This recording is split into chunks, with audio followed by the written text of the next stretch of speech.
Introduction and testimonial, then I have the longer version.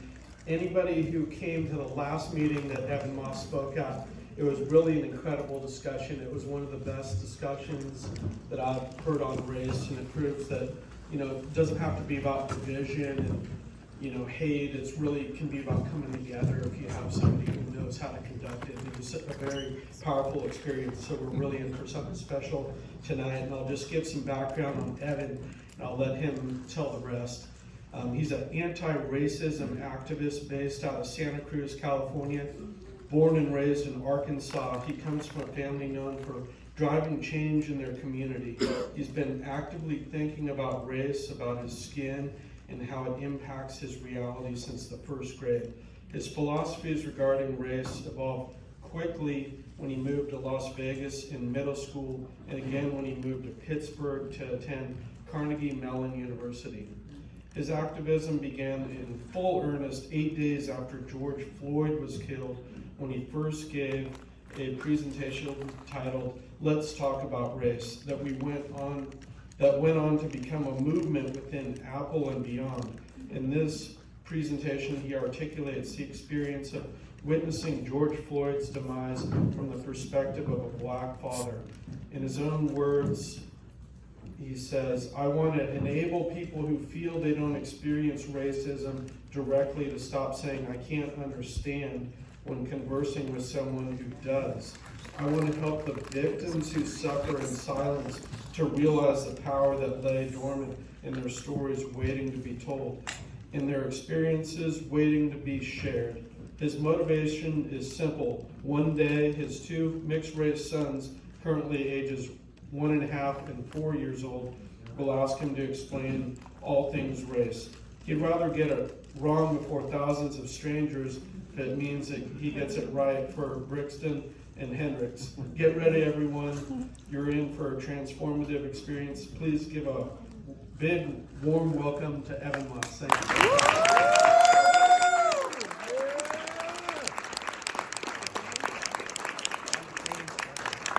Is the microphone still working? Yep. Somebody watch the video? Somebody Yes. I'm Jerry. I'll tell you, this is effing terrifying. And I can't do this using any language other than my own natural language. So Carrie has headphones in. If there's other kids around, I'm gonna curse. I will say whatever comes to my head because it's what I have to do. I have to start by thanking my wife. A lot of y'all are gonna say thank you to me.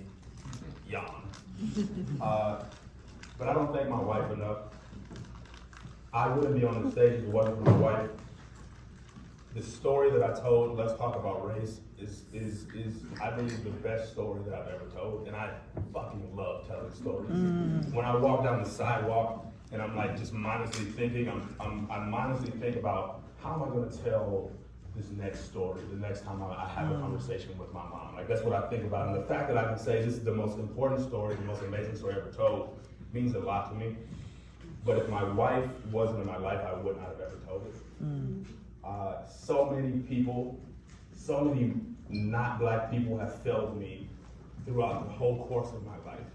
When I say I've been thinking about race since the first grade, the first time I feared for my life because of race.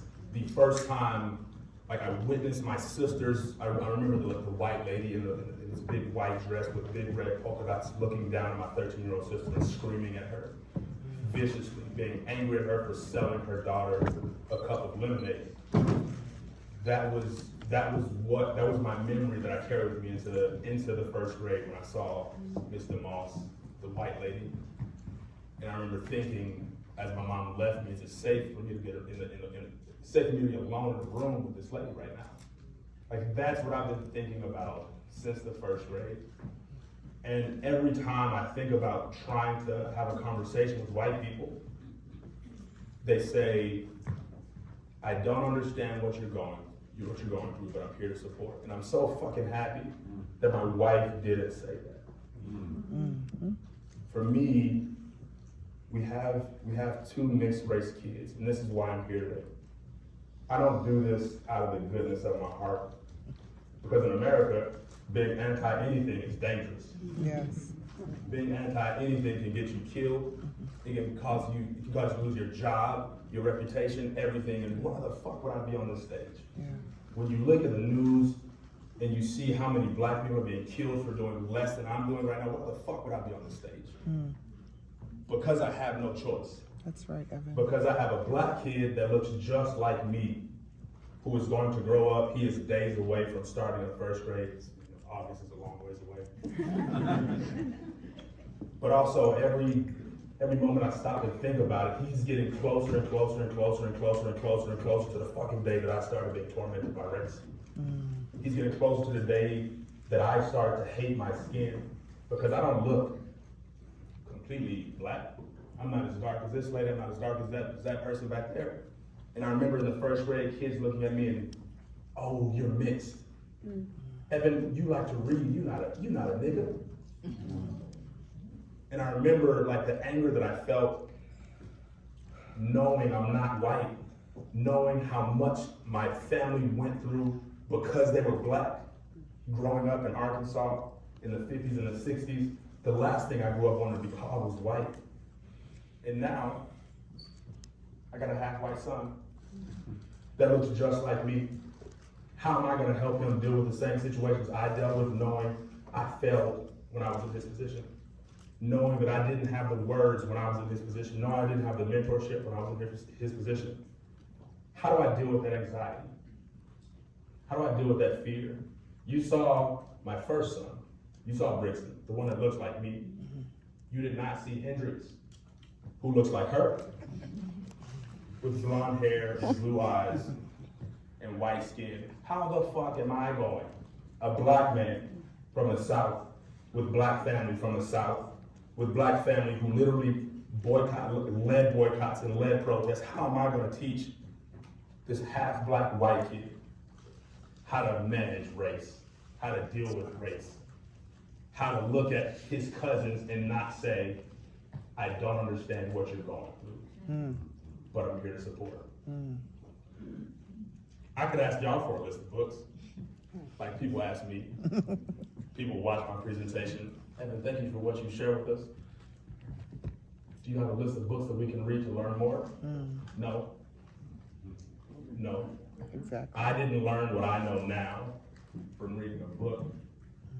Everything I share with you today is from fucking sitting with this pain, sitting with this discomfort, not pushing my emotions under a rug, but sitting with them long enough to answer the question, what are you trying to tell me? Right. What are you trying to signal to me? What are you trying to point out to me? Because if emotions were meaningless, if they were pointless, you wouldn't have them. They would have been evolved out of us, they would have been gone somehow. But since they're still here, they must mean something. That's right. What do they mean? What does it mean? And I sit with that pain long enough. I sat with the pain of George Floyd long enough. I sat with the pain of Breonna Taylor long enough to be able to explain to my wife, this is what I'm going through. And I thank you. I thank you for not running, for not hiding behind what would have been a very easy excuse, for not failing me, and for continuing to support me and allow me to do this. I love you.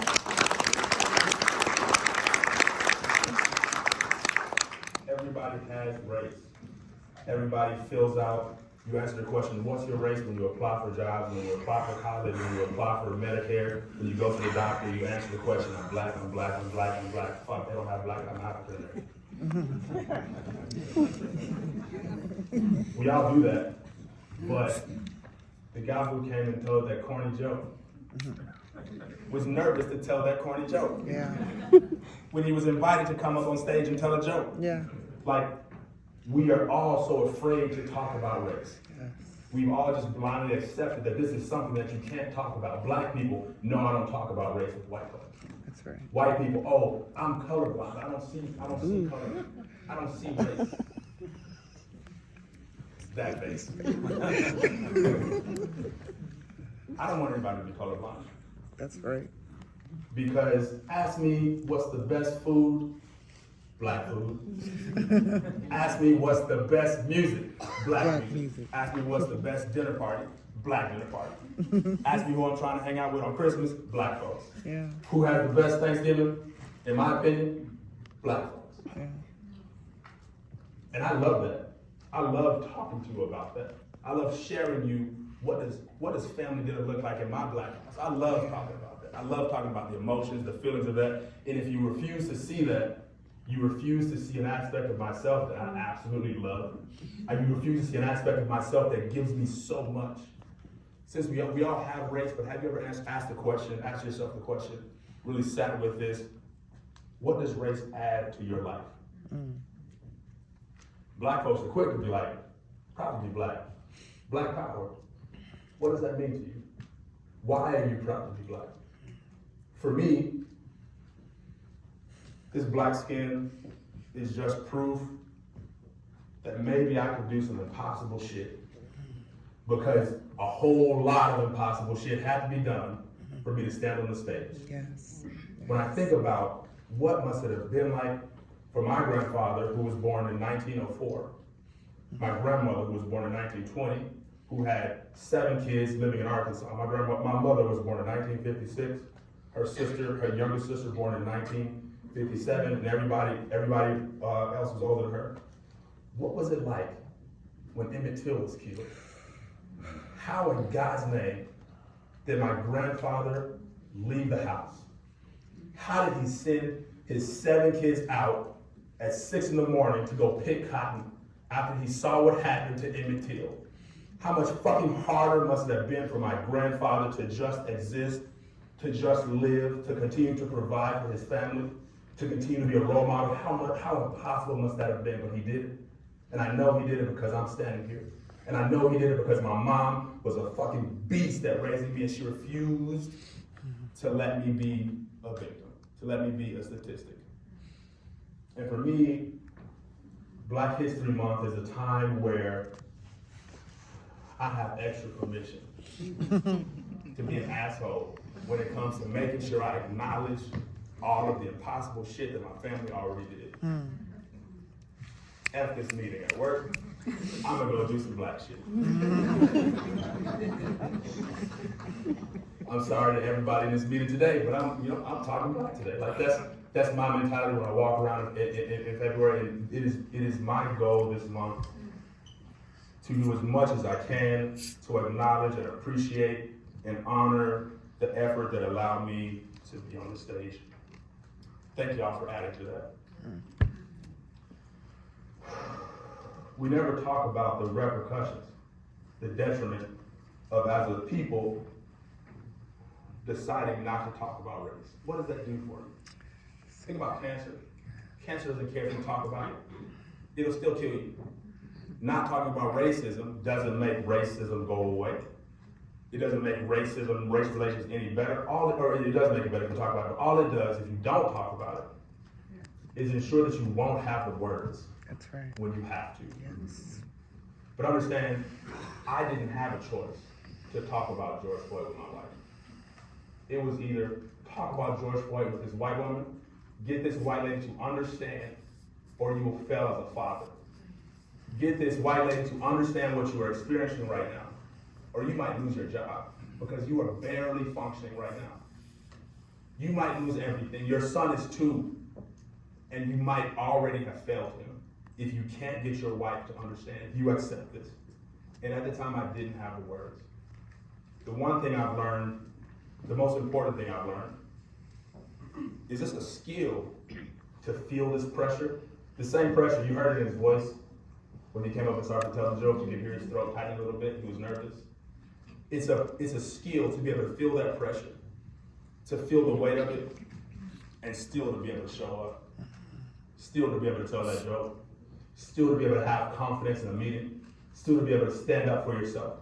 But for me, when you think about what does that mean, I flash forward to 2013. I'm in my first job at a startup. Whole company is about this size, we're in a room about this size. And this man saying about where you are, says to me, "Oh, I mean, Evan's not black. I mean, you're black on the outside, aren't you? Like white on the inside, you're like an Oreo. You know what I mean? You know what I mean? You know what I mean?" Everybody's just going, "Oh, why does it go Paul?" I've heard that joke in literally every school I've ever been to. Every year in school, every office building, not every job, every office building, because I worked in multiple office buildings with the same job. Every office building I've been in, I've heard that joke told in one way or another. And in that moment, the first time it happened, in a corporate setting, I thought to myself, Evan, don't even breathe out of your mouth. If you open your mouth right now, you're gonna lose your job. If you open your mouth right now, you're gonna lose everything, because you have plus 20 years of carrying this fucking weight. Over 20 years of being tormented every day by racism. It's not that I heard the N-word every day, but I still had to show up and be the only black kid in class from 6th grade through graduating college. If I was the only black kid, then there might have been 2 or 3 others, but not a whole lot. And when racism shows up, when you ask me to talk about race, when I see racism, the other day I was walking on the sidewalk and I heard this homeless lady yelling at a black man, "Nigger." You see that and it happens and this video starts playing. And you can't stop it. Of every moment, every traumatic experience you've had that you haven't like really sat with and dealt with, it just replays, and I find myself like overwhelmed by anger all over again. Pissed off of that fucker Todd Greeno, sophomore year in high school, who looked at me in class. I could list out all the people literally from every year in school. And every time racism sneaks up, I experience all those things over again until I can snap myself out of it. It's a skill to be able to snap yourself out of that. Yes, it is. It's a skill to be able to swallow that emotion and turn that into productive words. Turn that into productive thoughts that you can express to somebody in a way that they can respond to. That's a skill. You don't just wake up one day and just be magically good about talking about race. But understand, everybody in this room is a victim of racism. I didn't say the black people are victims of racism. If you live in America, you're probably a victim. But if you grew up in America, guaranteed, you're a victim. If you've ever looked at somebody and thought, "Oh, I'm not black, what could I say about racism?" Victim. Because racism has tricked you into thinking that somehow you can understand my human experience. How crazy is that? The analogy I like to share is, does a nurse need to be shot to help a gunshot victim? No. All she has to do is know how to put in some stitches, know how to clean some blood, but she doesn't need to know what gun was it from, what did it feel like, what did it look like, what did it sound like, what were you doing? She didn't need to know that to help. Similarly, with racism, with any form of bigotry. I talk about racism because race is the aspect of my identity that's attacked the most, but I invite you to take a step back and I'm talking about racism, but replace it with a form of bigotry that you care about the most, because it's the same. The important aspect is what the victim goes through. And anybody can understand that. You don't have to understand all of racism, because for me, racism is a whole lot. Racism is anger, it's isolation, it's alienation, it's sadness, it's terror, it's agony, it's depression, it's self-doubt. It's so many things. And nobody can help with all of those things at the same time. But I also don't need you to. Understand when you say, "Oh, I don't understand what you're going through, but I'm here to support," what you're telling me really is, I don't know anything about sadness. I don't know anything about anger. I don't know anything about isolation. I don't know anything about anything. I don't know anything about emotions. I don't know anything about you. I can't understand anything about you, and I'm not willing to try. Today, my goal is to be the most honest and the most vulnerable, the most open person here. I hope I haven't scared y'all out of talking. I invite you to sit with the pressure of this conversation. until you learn something from it. Until you realize, oh shit, I'm still here. I said something and it didn't kill me. I said the wrong thing and it didn't kill me. I said the right thing and it felt good. I experienced that today. I invite you today, refuse to be silent. Because the words you don't say and the words you do are two halves of the same whole. Just because you weren't the person that said the racist comment in the meeting, doesn't mean there's not blood on your hands. For me, whenever I see racism, every other person that was there, that witnessed it, and didn't say anything, they're as bad as the person who did. They're no better than the person who did. In my head, they are just as much an enemy as the person who attacked me.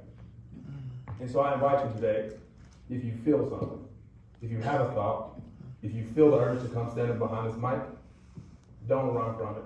Don't hide from it. Because this is actually a safe space. I promise you.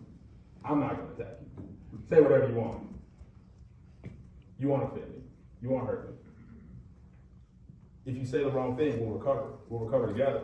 I'll tell you why you said the wrong thing. I'll tell you how to recover. I'll tell you what to think, what to do better next time. Let's have that whole moment. But refuse to be silent, because the next time Alashir calls on you, who knows if it'll be as safe as this place is. The story that you heard in my video, I wish any part of it was an exaggeration. But I really struggled to articulate words in any fashion for several weeks after my wife told me that George Floyd was killed. I invite you today, tell me, what did you like about that story? What did you dislike? What resonated? What did you want to hear more about? What did you disagree with? And let's see what happens. I dare somebody to be the first person to stand up. That's not a problem for me.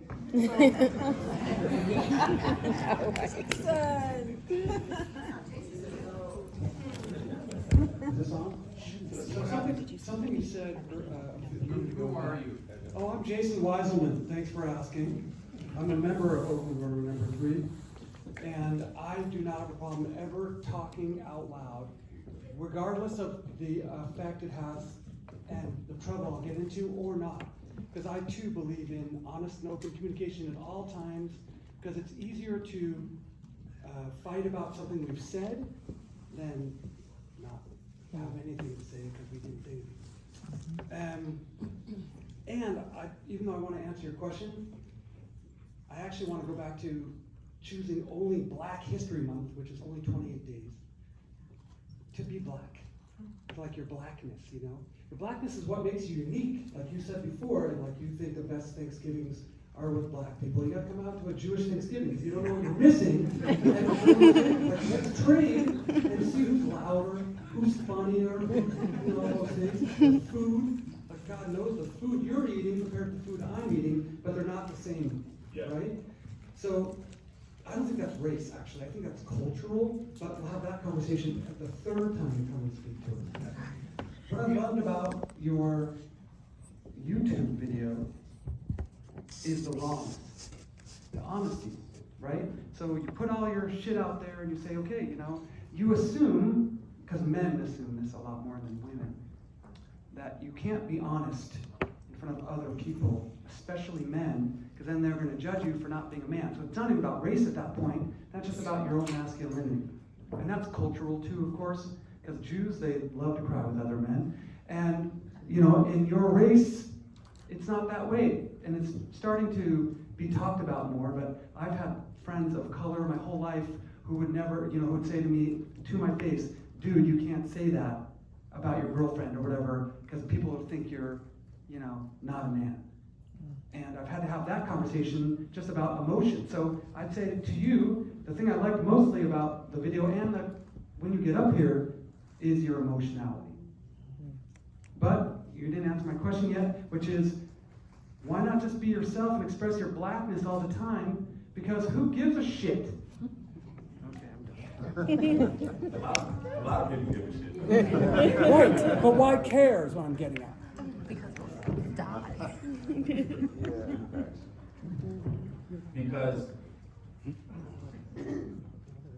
of the video that I told you that plays, every time you walk into, I'll tell you a story. Who's been to Mardi Gras? Mardi Gras is the most racist shit you ever see. You go to Mardi Gras, everybody knows Mardi Gras is a great party, it's a great time. But when you actually go there and you look at the details, most racist shit you ever seen. If you want to talk about segregation, go see Mardi Gras. Go watch the bands. Go watch 50, the first school, 50 black kids, 1 white kid. Walk past. And then the next band, 50 white kids and a Mexican. Go past. And another group of 50 black kids and another group of 50 white kids. And it just keeps going. And you're like, nobody sees this?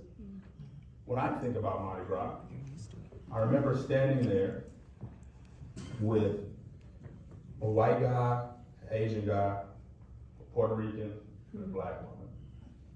And I remember the woman standing on the ice chest behind me, looking down, yelling, "You don't want to be here. You shouldn't be here.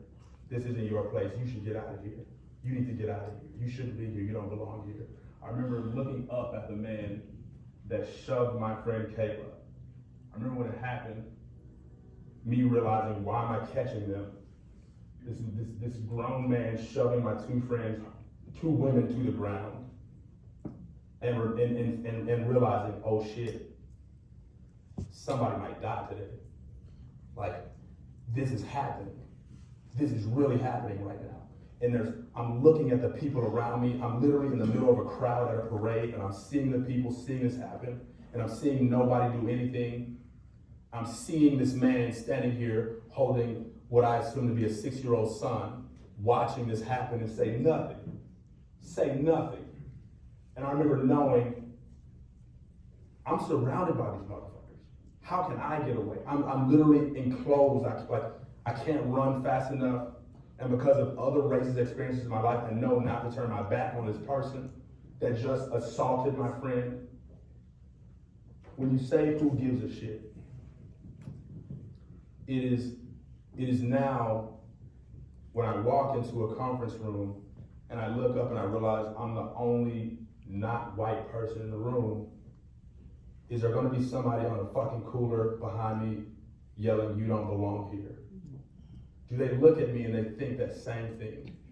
Is the woman sitting in that chair, is she just like the woman that lived across the street from me in the first grade? Is the woman that's sitting across from me, is she just like Miss Demore, 6th grade history? Is she just like Jake Reed, junior year in college?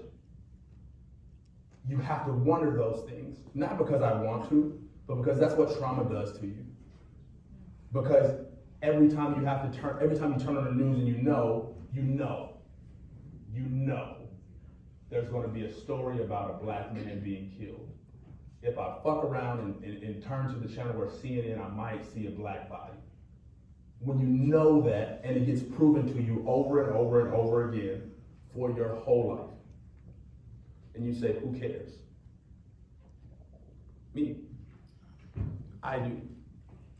Because I've seen my blackness be used to diminish my position. I've seen my blackness be used to ridicule me, to take away the credit for my words, for my work, for my efforts, to excuse me, to make people think less of me. Thinking about hair. It's not always just skin. It's not always kids looking at me and saying, "Oh, you're polka dotted." It's also white kids commenting, "Why does your hair look like that? Why does your hair ever get longer? Why is your hair so curly?" You don't forget that shit. It sticks with you. It whispers in your ear when you try not to hear it. Because every time you turn on the TV, there's somebody telling you, you're the wrong black. Your blackness should look like this. Your blackness should be a little bit more white. Your hair should be a little bit more straight. Your butt should be bigger. You should be playing sports. You should be doing this. You should be doing that. You should be doing all these things because this is what blackness requires of you. But that's not who I am. That's not who I want to be. but that gets forced on you every time you walk into the room and somebody refuses to acknowledge you for who you are.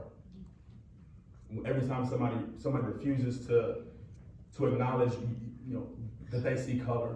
Like, it matters because it has to. It matters because they make it, not by choice. It matters because every time I turn on the TV, something reminds me of my color.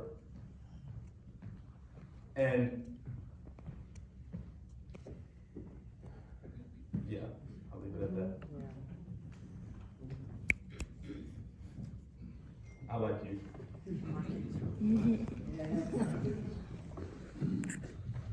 So this is hard for me to stand up here. Just take it on the At ball. least pull it out. I'm an internal optimist as much as I can be, and Close. I try to assume the best intentions as much as I can.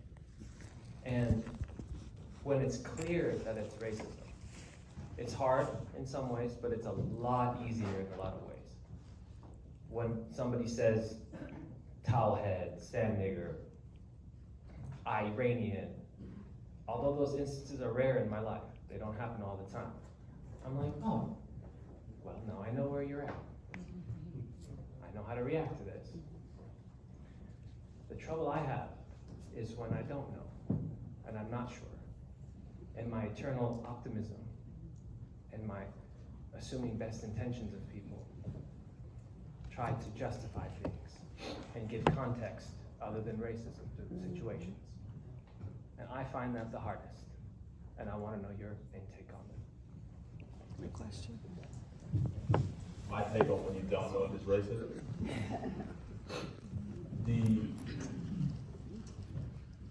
It's the wrong question, is what I'll say. Because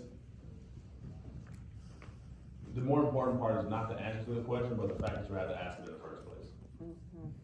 The fact that you have to wonder if it's racism means there's a portion of yourself that's taken out of the moment. You're not able to apply yourself fully to any situation that forces you to ask, is there racism here?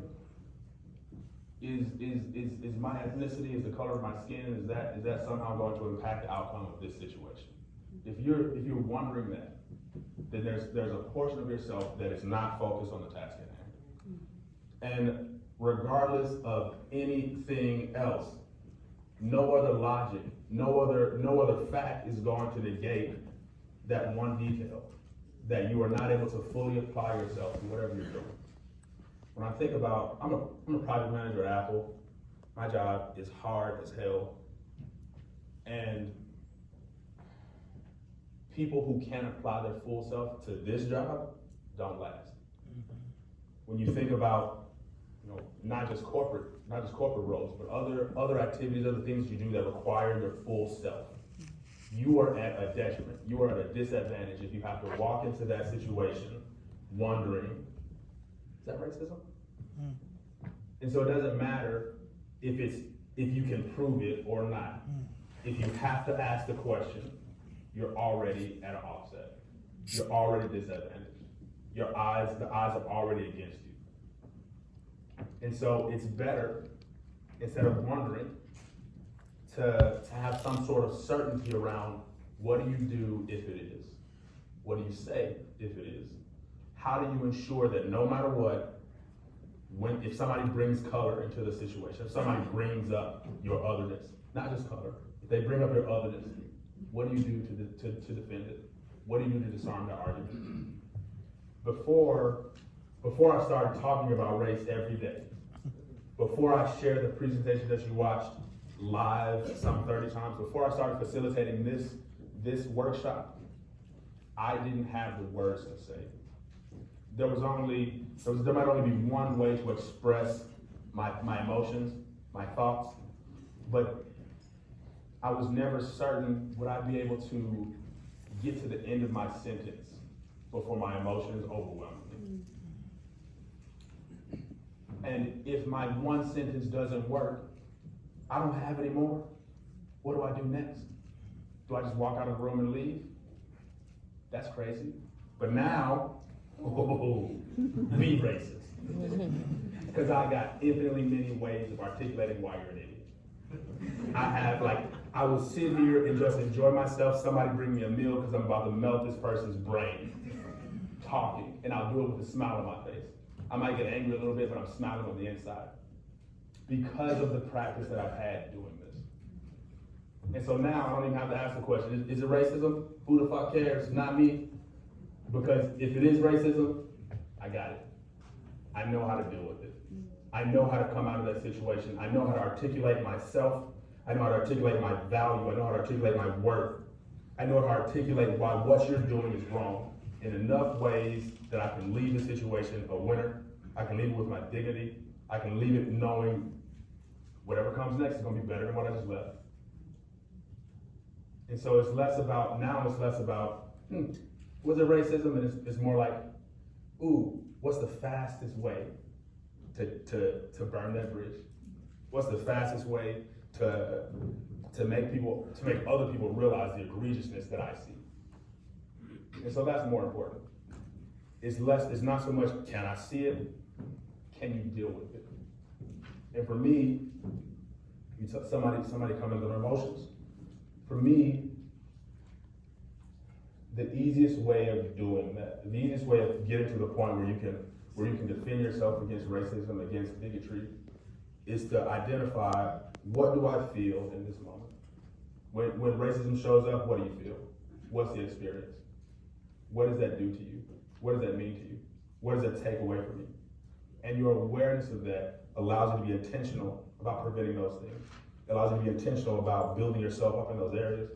It allows you to be intentional about not being blind to the side effects of the sadness that you feel. Because it doesn't matter that you're conscious of the emotions. That doesn't matter. The repercussions, the self-doubt, the hesitation will still show up. It doesn't matter if you're conscious of why. And so if you really want to, what's the best thing to do? Is to get really good at articulating what you feel. Because the more potent you can do that, the more directly you can do that, the easier it is to tell somebody, this is what you did, and this is why it matters. And this is why it's not going to happen again. About 25 years ago. Closer to the Oh, sorry. My name is Eric. I moved to the US about 25 years ago. And before I tell you where I'm from, my parents' main concern when I moved to this country is like, you might be lynched. You might never accomplish as much as you could at home. And it hasn't been the case. I'm also corporate. I'm at Google. I'm a senior manager. Now it's my job to make sure that other people belong in this company. But the way you talk definitely resonates with a lot of the things I have gone through. That ability to do the impossible has been there. And for a lot of people, it's just very confusing who this guy is. And a lot of people just make the funniest faces when I talk to somebody in a cafe or something and I switch to Spanish and I can talk exactly like them. And I just sound like them because I'm from Mexico City. I grew up there. My first language is Spanish. It's a lot better than my English. And when it comes to racism, when I came to this country, it was just so confusing. I really would be very honest to say I don't understand what is going on. It feels like I got thrown into this war of things that I had no idea existed. As I have experienced the country, the people, all these different angles, I'm starting to understand history is key. It's something that really guides me on trying to understand why people think of each other, what they do. But what is true is that I'm seeing effort. I'm seeing effort from a lot of people, especially in this area, especially in the kind of companies that exist here, and restaurants and businesses to try to do something, and that feels great. So I just wanted to share that perspective. A lot of people will speak to me in Arabic. Some people will speak to me in Turkish. And to be honest, I love it. I love to be confused with all of these ethnicities and have people try to approach me with different cultures. But at the end of the day, I do realize how difficult this work is, and I thank you for your honesty. Thank you. Tell me, don't leave it. Don't leave. Oh, sorry. I'm gonna ask you a question that I fully expect you to give me the wrong answer to. Okay. I've been asking this question since 2020, and I can think of maybe 3 instances where somebody got the full answer right. Earlier I said, I'm black. I'm explicitly black. I'm not African American. I don't identify myself as African American. I identify myself as black. Why is that? What's the difference between black and African American? You have to say. It seems that African American, in my mind, is a label that was assigned, a label that was created to identify black people. For me, it's either Latino, Latinx, Hispanic. Many times somebody has asked me, is it okay to call you Mexican? I'm gonna cut you off. Because I'm excited about this point. And I say, yeah, I actually have a Mexican passport. So yeah, you can call me Mexican. So that's how I think makes a difference. So, you talked about history before. My Nigerian friends do not define themselves as black. Right? You mess around and call a Nigerian black. You mess around and call a Kenyan black. You mess around and call somebody from Ivory Coast black. They'll be like, what that mean? Don't you use that word on me? For me, I say I'm black because slavery stole my history. I can't tell you what village I'm from. I can't tell you what part of Africa I'm from. I can't tell you what recipes my ancestors grew up eating. I can't tell you what holidays we grew up celebrating. I can't tell you how we celebrate those things because racism stole that from me. Literally because there is a white family in South Carolina that refuses to give us the records of the first of our lineage to be bought off the boat. Slavery stole my ties to Africa.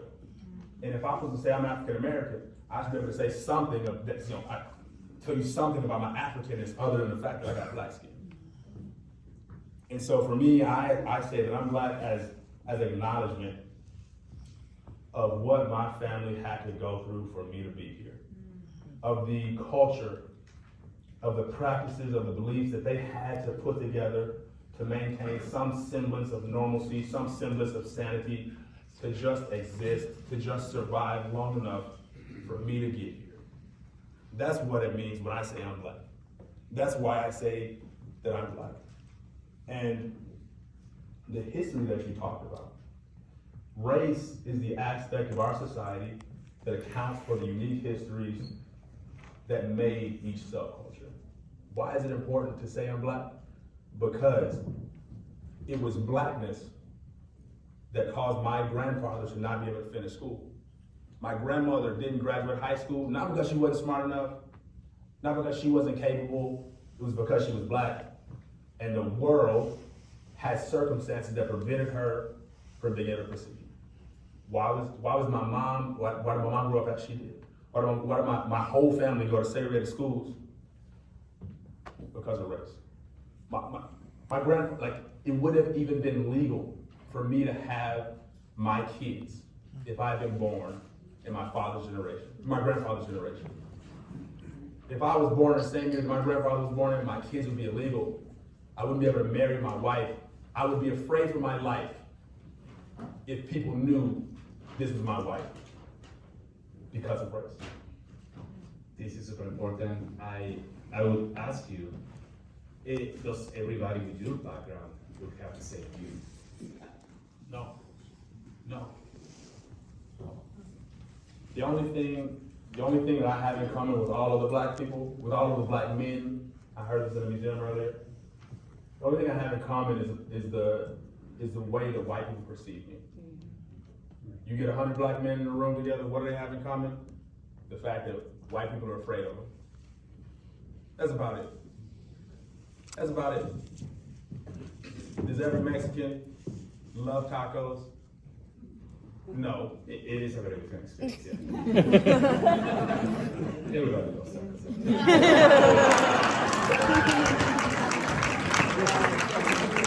Can I speak? please. If the mic works. My name is Carl Houston. I was born and raised in San Francisco, 1957. Been there, well, I'm over here now, but anyhow. I'm a member of the human race. And I grew up, you know, through those years, you know, with Kennedy and Martin Luther King, Malcolm X, and the whole, you know, thing about, you know, equality, race, and whatnot. And I was lucky enough to grow up where I lived, you know, in the part of San Francisco where it was a diversity of people, you know. There's mixed races, black, white, Latino, and I consider myself fortunate. We all got along, but there's always racism. Going both ways, though. White against black, black against white. It's something that you know you how can I put it? You tend to adjust, avoid it as much as possible. At times, me and this white guy, we grew up since we were 5 years old, and we're still friends today. I'm 65, and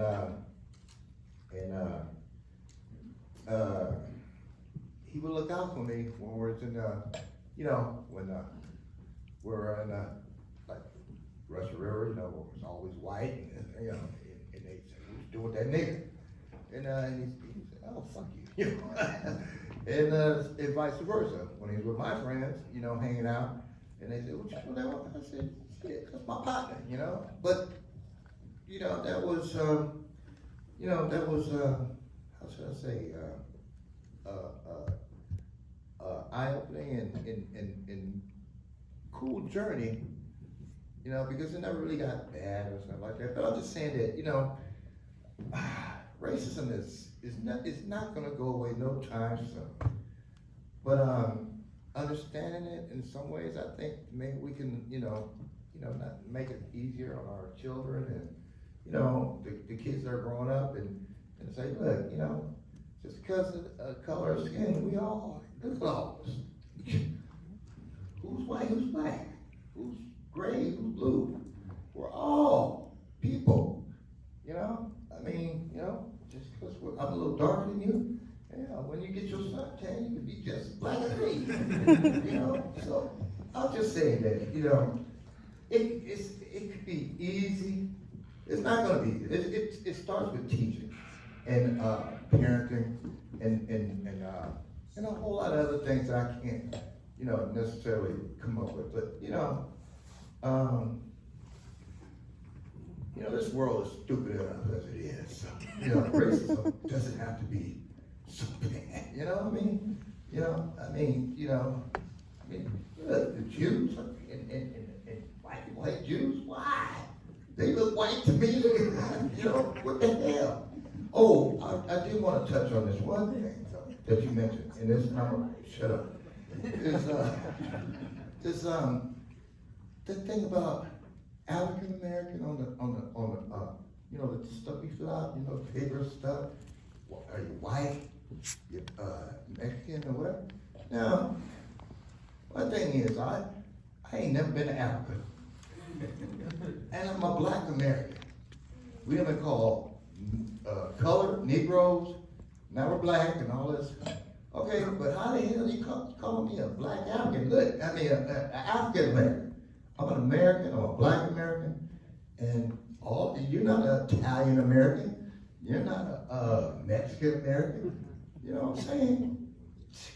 I'm an American. I'm just happy to be black. That's all. Thank you. I'll tell you, that moment happened earlier than it usually happens in a meeting. But somebody steps up and reminds me, oh, Evan, Racism is an impossible problem. You'll never fix it. It's never going away. The world is fucked. And I'll tell you, the more I think about race, the more I talk about race, the bigger of a problem it gets. The larger of a problem it is, the more I'm able to realize, holy crap, racism is way bigger than I ever imagined.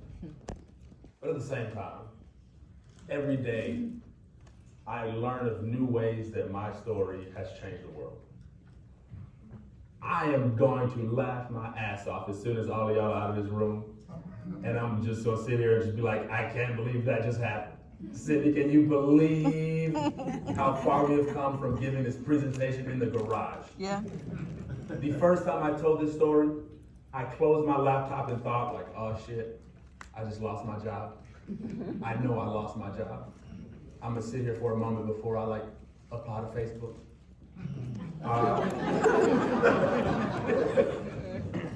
But to think, this story that I only told because I wanted to keep my job.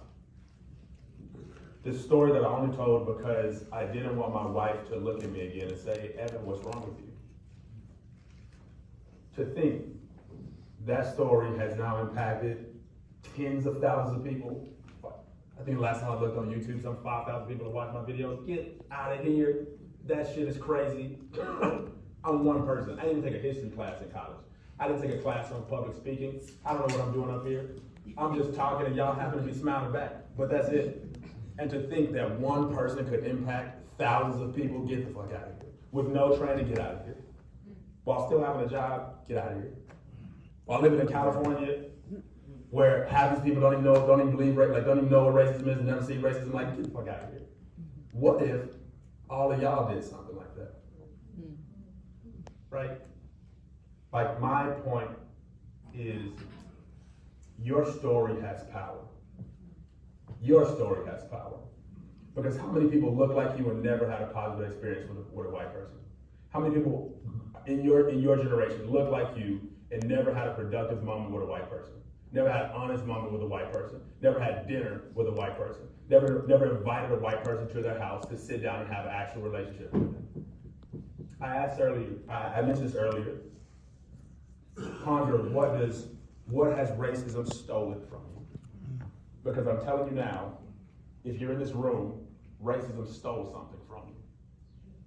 And I look at my wife. Anybody who spent any time with me and my wife, anybody who knows how we came to be together, holy crap, it's just unbelievable how obvious it is I'm supposed to be with my wife. My name is Evan Moss, and I'm supposed to be with my wife. Like, those are two things that I know for certain. And how awful would it have been if I had listened to my aunts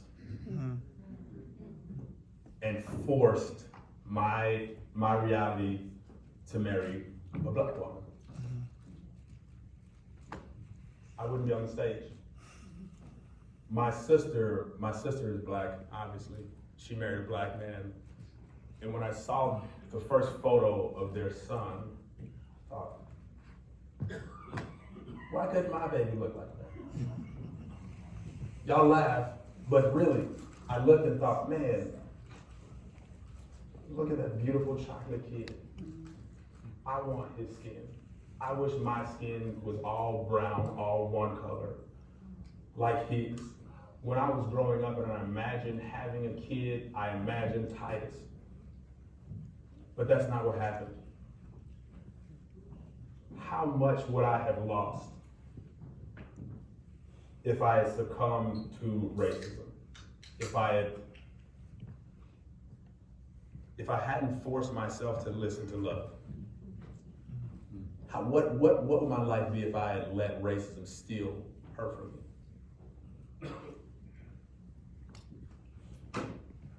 That's all I got. You come and speak, she might have beat you. Come on.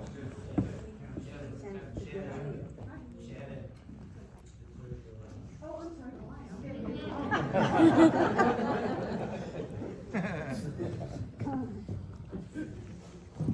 I want to tell you, I'm Julianne. I do, I grew up, you grew up in Arkansas, being the 1%. I grew up in San Francisco, being the 2%. That's, I know. I did not grow up in Chinatown. I did not grow up in a safe haven. I grew up with racism. I got beat up at 7 years old. And the teacher said, "Who did it?" You point to that boy. And I said, "Am I a fool?" He's gonna come after me with all the others.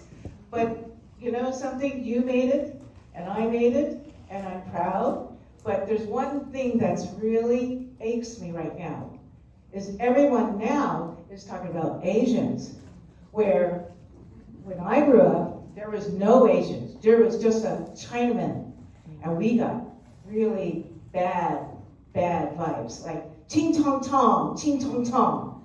Okay, that's how I grew up in the stores, walking down the street. But now I want to ask all of you, how many of you really stood up to Trump saying the kung fu flu? Okay, how many of you stood up for what did the 91-year-old man do to that person who slandered him? And also the Thai man who got thrown to his death. I mean, how many people are standing up for those Asians? How many in New York who got a Filipino, his face is mangled, cut up, because he's Asian?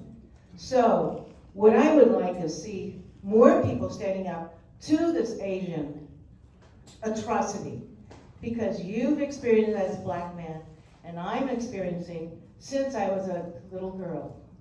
And it's still happening, but at least now, I have my back. I have my posse in my back, and there's no problem there, right? Because there's enough of the Asians behind me. But I want to know how many of all of these people here are going to stand up to people, their friends, their neighbors, everybody else, saying this is not right. It's not right for any color person, right? Who should deserve to be assaulted because of who they are, their culture? And that's what I teach to my students. And you know what? I'm glad you married your woman, because you know why? Love conquers all.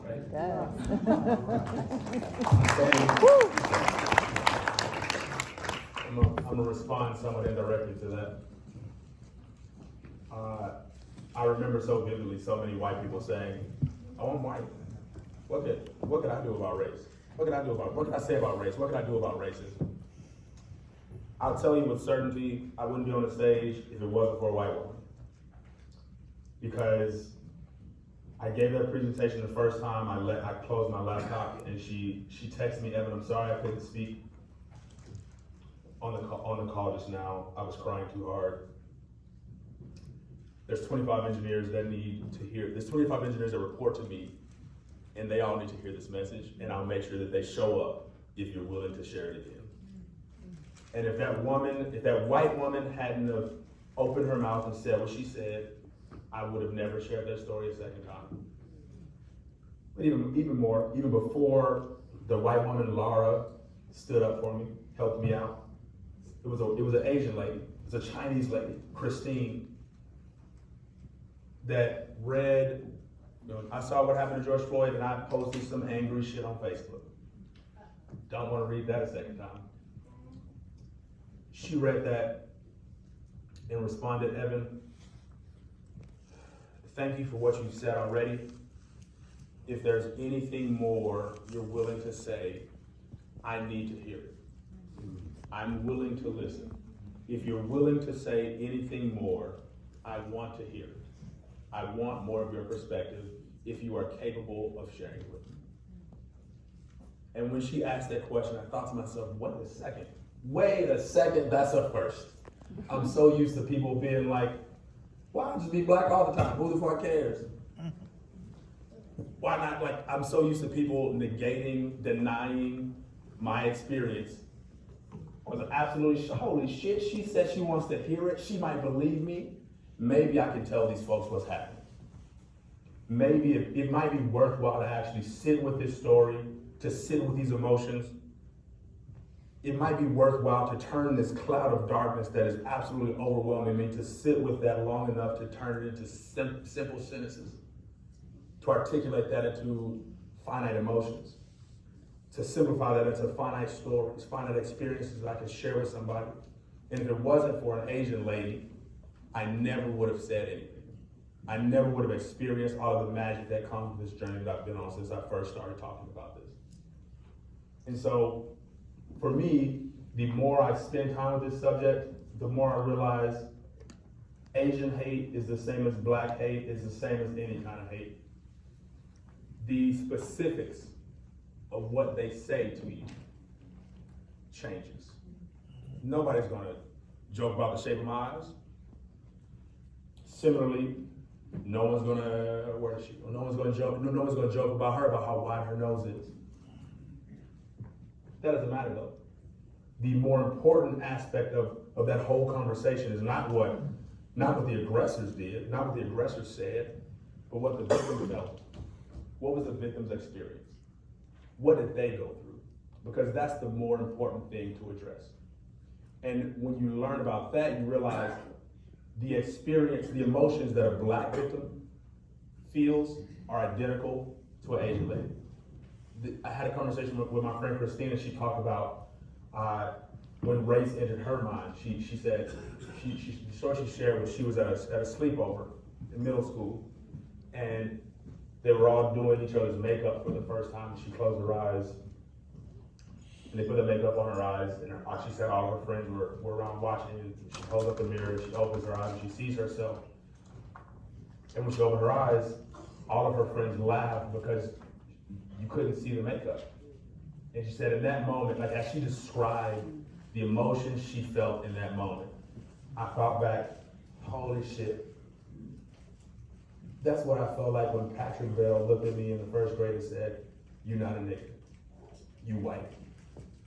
The emotions, the way that she described it was identical to what so many of my black peers have described. And my awareness of that now makes me much more aggressive when it comes to fighting against hate against Asian people. Because I recognize it's not a fight against Asian hate, it's a fight against hate. Right. And I never would have learned that. I never would have gotten proximity with that. I never would have come to that realization if I didn't talk about race with an Asian person. Okay, in the interest of time, I'm sorry we have a long line of people waiting to ask questions, but we do have people who made reservations for dinner at 7, so I'm gonna have to bring this to a close, but if those are at dinner, if Evan doesn't mind answering any more questions, he'll be happy to. So let's give Evan One more. This is my friend Ryan. Hi guys, I'm Ryan. I'm 28. I also work at Apple with Evan, and I just wanted to make sure that you hit on something with intentionality, and I really feel like it's very important that we're having this conversation in this space. It's such a beautiful space, but we have to make sure that we take this out. It's very easy to say, yes, this is how I would approach things, and this is how things should go, because like Jason, I love that you do not care what people's skin color is or what the background people, but there are so many people that do. And there are so many basic things that Black people and other people of color just can't do because somebody doesn't want it. It could be just chilling on the beach, they congregate on the beach gets shut down. Walk into a store and get some orange juice, a little girl gets shot, and they're just being their Black selves. So we're dimmed down to these small things, these small humans, because everyone around us is saying, oh, don't do that, and if you do that, do it like that. And so it's not that we can't be Black and be our full Black or only during February, but it's whenever we do so, we get these egregious things that happen. We start our own towns and our own businesses, literally gets blown up. So it's like, I love this, I really genuinely do, but like, I feel like every single person, when you go out of here, make sure that you're telling that to your inner circle. Make sure that you're telling that to your coworkers, because I feel like that's where it goes. I feel like it's easy to go into Weight Watchers and be like, yeah, we're all gonna eat healthy, we're all gonna make sure to get our points today, and as soon as you go outside and walk past that pizza bar, it's looking kind of, I guess racism isn't pizza, but it's a lot easier, it's a lot harder to steer away from that pizza, even though you just left the Weight Watchers thing about how you want to make changes and how you want to do different things in your life. So I just really, really want to focus on intention behind when you go out with your friends and your coworkers and your family about all the things that we talked about in here. But that's all I really have to say. Evan, I love your speech. Thank you for even having this conversation. It's been beautiful to be here tonight.